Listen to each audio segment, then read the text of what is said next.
Hello student.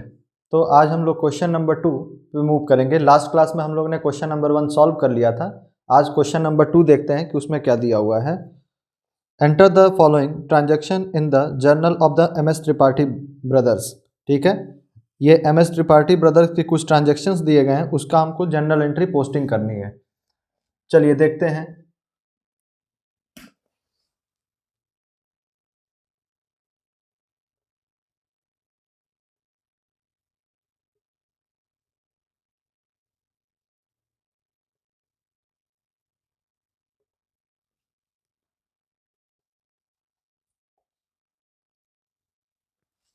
पहला transaction कह रहा है 6 जनवरी।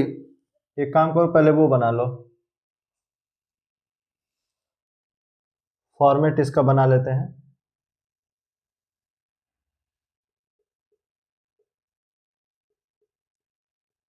Date particulars, ledger folio, amount debit and amount credit. First transaction is January 6, 2023 sold goods for the cash 36,000। ठीक है, sold goods for cash 36,000। इन्होंने goods को cell किया है। ठीक है, सोल्ड कर दिया है, सेल हुआ है। ठीक है, सेल हुआ है गुड्स। और क्या goods sold goods for cash, हाँ सेल किया है। और क्या हुआ है, कैश। दो चीज़ें दी गई हैं, एक दिया गया है सेल और दूसरा दिया गया है कैश। तो बेटा सेल हुआ है, सेल होगा तो क्या करेंगे, सेल मेरा रिवेन्यू के अंडर में आता है। ठीक है, प्रॉफिट के अंडर में आता है। तो सेल जब इंक्रीज करेगा तो इसको हम लोग कहाँ पोस्ट करेंगे, credit side.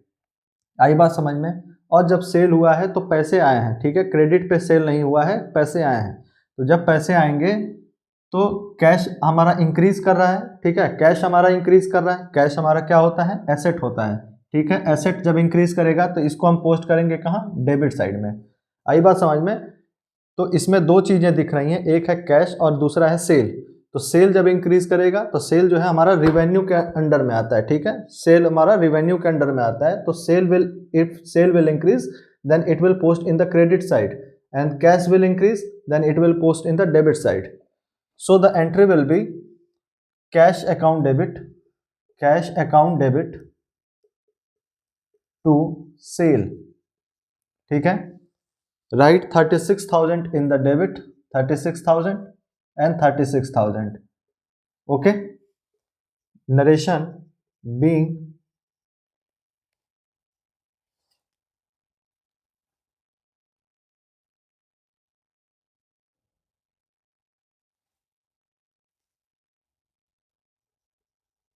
sold goods for cash. Now second entry on 8 January 23 sold goods to Hari. ठीक है, अब इसमें भी दो चीज़ें हो रही हैं, सोल्ड गुड्स टू हरी, इसमें भी क्या है, सेल हो रहा है। और दूसरा पॉइंट दे रहा है हरी, यानी सेल तो हुआ है, किसको हुआ है, हरी को हुआ है। ठीक है, कैश में नहीं हुआ है, वरना यहाँ पे ये वाली एंट्री फिर से रिपीट हो जाती। यहाँ पे सेल हुआ है और किसको सेल हुआ है, हरी को हुआ है, यानी कि पैसे का भी ट्रांजेक्शन, कैश का ट्रांजेक्शन नहीं हुआ है। ठीक है, तो इसमें दो चीज़ें आएंगी, अगर sale, if sale will increase then it will credit and Hari will be my debtor. ठीक है, हरी जो है मेरा डेटर है, क्योंकि हमने सेल कर दिया हरी को, लेकिन पैसा अभी लेना बाकी है। ठीक है, तो जिससे भी पैसा लेना बाकी है मेरा, जिससे भी मुझे पैसा लेना है, जैसे हरी से मुझे पैसा लेना है। ठीक है, सेल हुआ है, समझिए फिर से देखिए, सेल हुआ है और सेल किसको हुआ है, हरी को हुआ है, यानी कि इन्होंने सेल तो कर दिया हरी को, लेकिन हरी से अभी पैसा नहीं लिया है, पैसा कुछ दिनों के बाद लेंगे। तो सेल हुआ है, तो सेल हमारा रिवेन्यू के अंडर में आता है। तो जब ये रिवेन्यू बढ़ेगा तो क्रेडिट हो जाएगा। और हरी से अभी मुझे पैसा लेना बाकी है। ठीक है, हरी से भी हम कुछ दिनों के बाद पैसा लेंगे। तो जिससे भी मुझे पैसा लेना होता है उसे हम लोग बोलते हैं डेटर। डेटर मेरा एक एसेट है, क्योंकि इससे मुझे पैसा लेना है, इससे मुझे फ़ायदा होने वाला है। तो जब ये एसेट इंक्रीज करेगा तो हम उसको कहाँ पोस्ट करेंगे, डेबिट साइड में पोस्ट करेंगे। तो हो जाएगा Hari account debit to sale, it is 30,000 30,000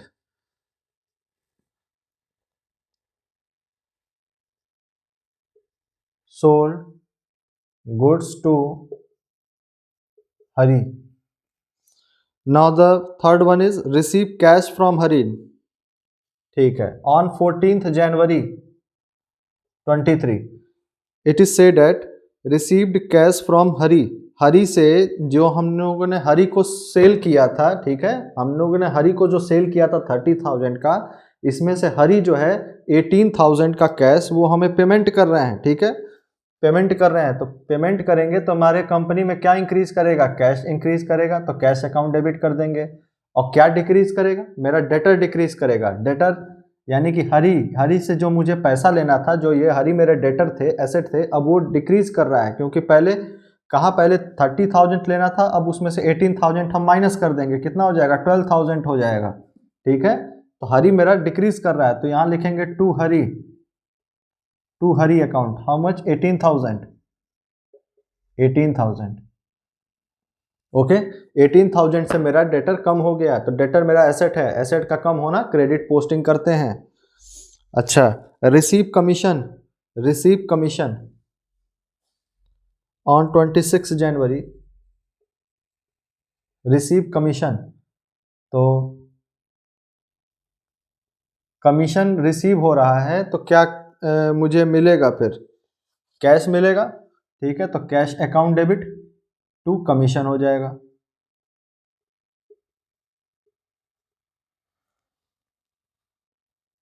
seven fifty लिखेंगे, बीइंग कमीशन रिसीव्ड, ठीक है।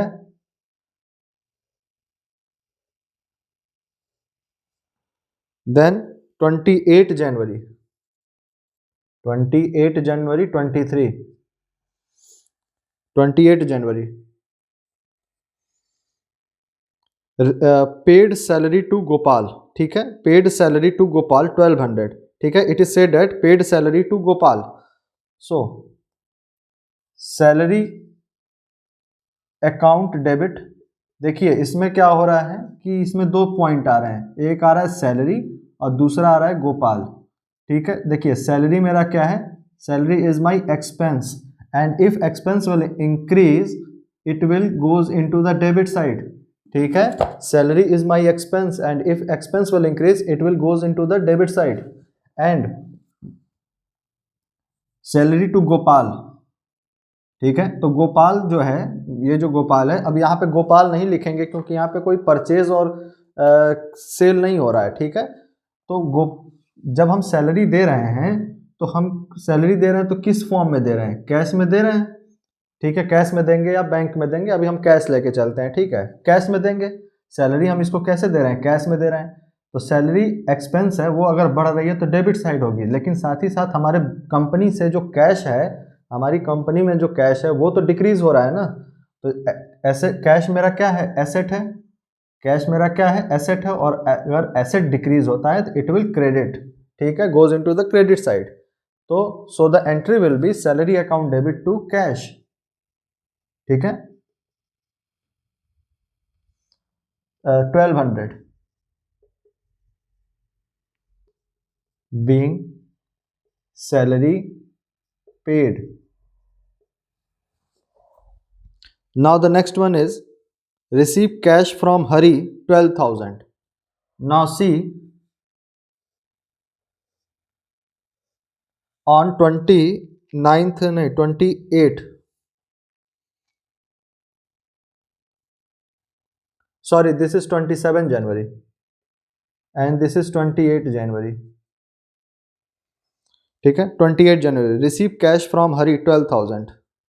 अब देखिए यहाँ पर हरी से मुझे 30,000 लेना था, 30,000 यहाँ पे हरी से मुझे लेना था, हरी ने 18,000 का पेमेंट हमको यहाँ पे कर दिया है, तो जो रिमेनिंग 12,000 है वो यहाँ पर हमको पे कर रहा है, तो क्या हो जाएगा, कह रहा है कि रिसीव कैश फ्रॉम हरी, हरी से मुझे कैश रिसीव हो रहा है।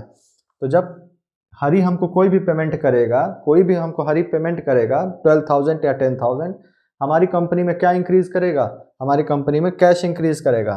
तो हम यहाँ पे कैश को डेबिट कर देंगे, कैश अकाउंट डेबिट 12,000 टू, अब मेरा क्या डिक्रीज कर रहा है, डिक्रीज ये कर रहा है कि जो हरी है, जो मेरा डेटर था 12,000 का, भी जैसे हरी जो मेरा 30,000 में से 18,000 हरी ने पे कर दिया है, बाकी का जो 12,000 बचा, तो जो मेरा डेटर है हरी वो कम हो रहा है, तो यहाँ लिखेंगे to Hari account how much 12,000।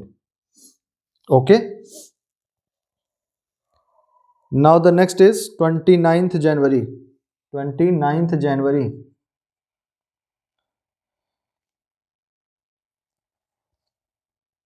लिख लो यहाँ पे being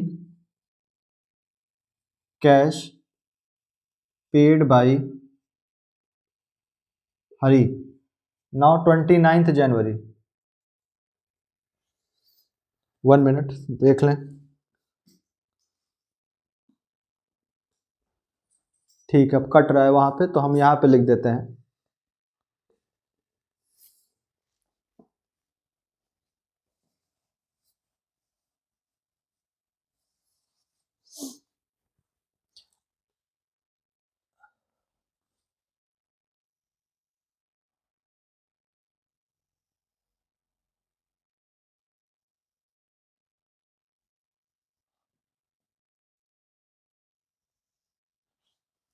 now on the 29th January withdrew cash from office for personal use। ठीक है, withdrew cash from office for the personal use, जो भी पर्सनल यूज के लिए इन्होंने कहा है कि पर्सनल यूज के लिए इन्होंने कैश विड्रॉ किया है। ठीक है, तो जो भी आप पर्सनल यूज के लिए कैश विड्रॉ करते हो वो ड्राइंग की कैटेगरी में आ जाता है। ठीक है, जो भी आप पर्सनल यूज के लिए कैश जो भी आप पर्सनल यूज के लिए अगर आप कोई कैश विड्रॉ करते हो तो वो ड्राइंग की कैटेगरी में आ जाता है, उसको बोलते हैं ड्राइंग। ठीक है, ड्राइंग मेरा एक एक्सपेंस होता है। ठीक है, ड्राइंग मेरा एक्सपेंस होता है। तो अगर जैसे पर्सनल यूज के लिए आ गया, चाहे कोई मान लो आ गया, ये कहें जैसे लाइफ इंश्योरेंस है, ये भी पर्सनल यूज में आ जाएगा। ठीक है, तो इस टाइप के अगर कुछ भी आ जाते हैं जो कि पर्सनल यूज के लिए हैं, या जैसे लाइफ इंश्योरेंस प्रीमियम हो गया, पर्सनल यूज के लिए हो गया, तो ये सब ड्राइंग की कैटेगरी में आता है, and drawing is my expense. So it is said that withdraw cash from office use for personal use 4,000। So the entry will be drawing account debit to what goes out, cash goes out, and cash is my asset, so we write cash account to cash how much 4,000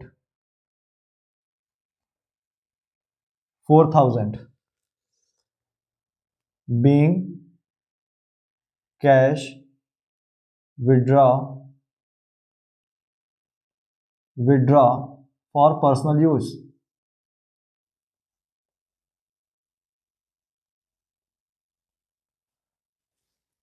30 January